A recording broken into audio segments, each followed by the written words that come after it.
Hi mga mami, so ituro ko sa inyo kung paano generate ng PRN using sa account nyo. So I use desktop. Iba kasi ang setup kapag sa mobile. So I usually use desktop. So click payment.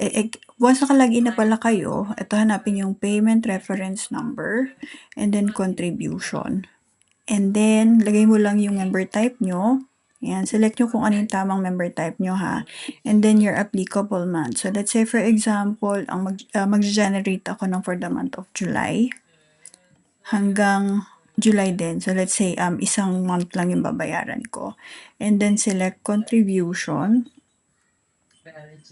Pwede kang magdagdag ng yung sa pension booster. This is usually for like pag nag-retire ka na, ito yung tinatawag na pension fund.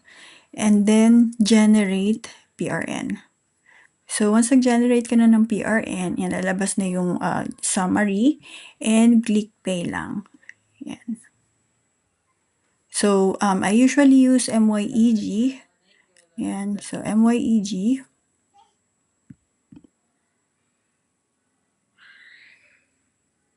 And then proceed lang.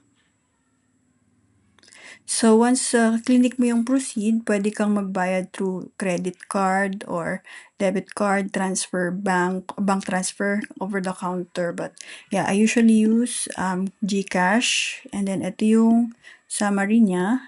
Click lang. Then are you sure you want to proceed? Yan, okay. And madadirect ka na kay QR code ni GCash. So pag in-scan mo to, automatic, mapupunta ka sa GCash and click mo lang yung pay. So once nakapagbayad ka na, yan, so re-reflect na siya doon sa dun sa SSS account mo.